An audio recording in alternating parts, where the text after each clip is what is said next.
In our discussion of the law of demand, I showed you the demand schedule and the demand curve also.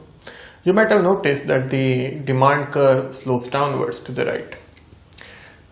We will discuss about what are the reasons of this downward sloping demand curve. That is to say, why does the demand curve slopes downwards to the right? This is primarily because of two factors. One is called income effect and another is called as substitution effect. As we have discussed about the factors affecting demand, and in that we have discussed about the substitutes, we will first discuss about the substitution effect. The substitution effect is such that when the price of a commodity increases, it becomes relatively dearer as compared to the other commodities, and therefore the less of it is bought. Or in other words, if the price of a commodity falls, it becomes relatively cheaper as compared to the other commodities, in comparison to the other commodities or relative to other commodities, and that's why its demand will increase or the consumption will increase. Here I have given one example. Let us say there is a commodity and the price of that commodity is rupees 100 and 10 units of that commodity is bought. Okay, if the price of the same commodity increases to rupees 200 per unit, less of that commodity will be bought, more of a substitute will be bought, okay, and the demand of a substitute, let us say, will go up. Okay, I should write here the demand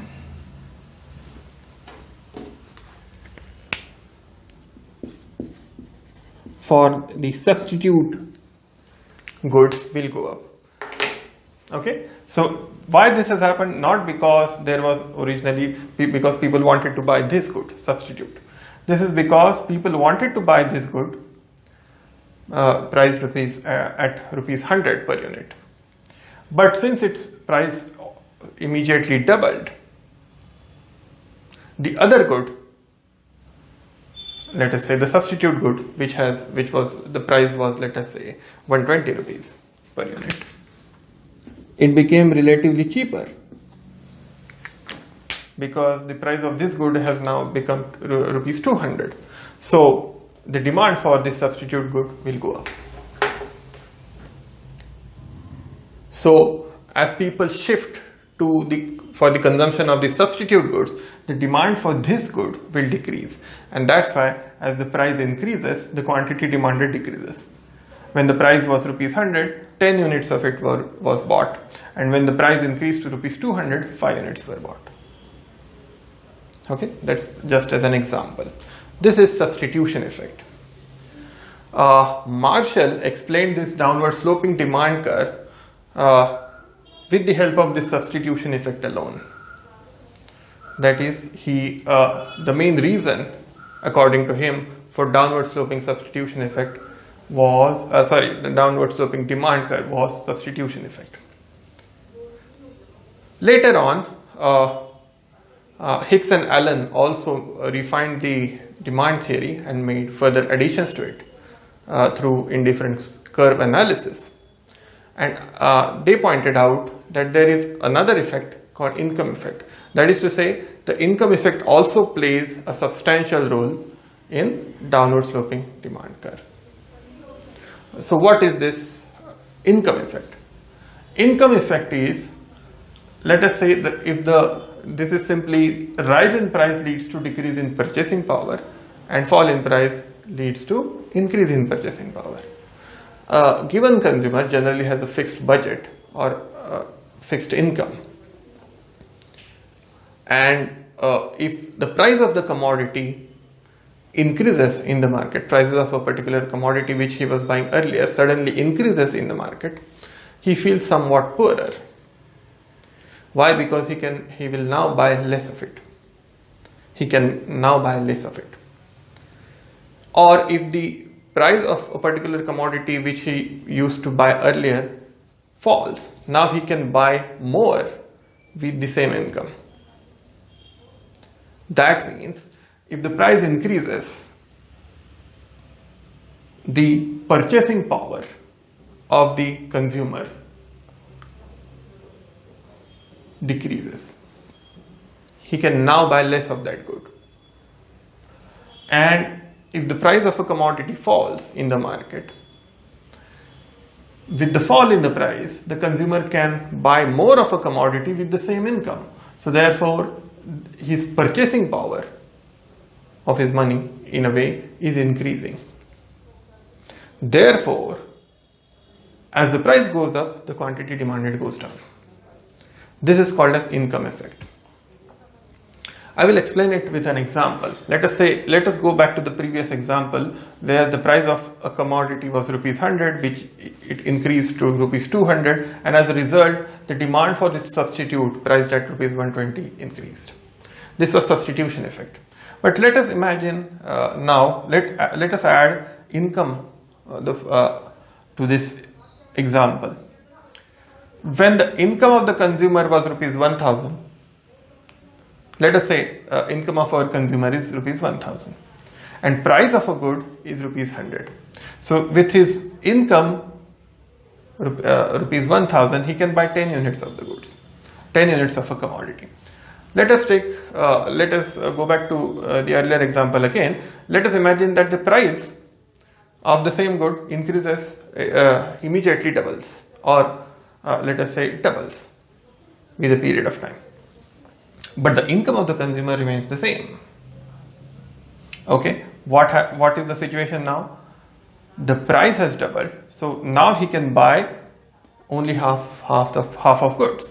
When the income was rupees 1000 and price of the good was rupees 100, he could have bought 10 units of that product. With the price increasing to rupees 200 per unit, with income of rupees 1000, he can only buy 5 units of that commodity. That means as the price has gone up, the quantity demanded has gone down. So this explains the downward sloping demand curve. Let us imagine what happens when the income of the consumer increases. Okay, what will happen if the income of the consumer increases? If the income of the consumer increases, he can buy more of the good if the price doesn't change. Okay, so that is to say, but that will only happen if the income rises. By keeping the income constant, if you have income constant, and if only the price of the commodity increases, so this is just irrelevant in a way that I will just rub this, just a minute. So this will add confusion, so add to the confusion. So I will just remove that. So here you have simple equation that as the income of, let us consider that the income of the consumer is constant and the price of a commodity which he wishes to buy doubles. So as a result, the quantity demanded by him will fall because he will no longer be able to afford that. This we can say in another case, let us say if the price of a commodity falls, let us say if price of a commodity from 100 rupees per unit falls to 50 rupees per unit. Okay, I will write it here rather.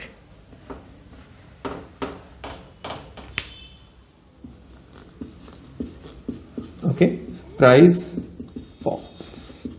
What will happen now? With the same income, he will be able to buy more of a commodity.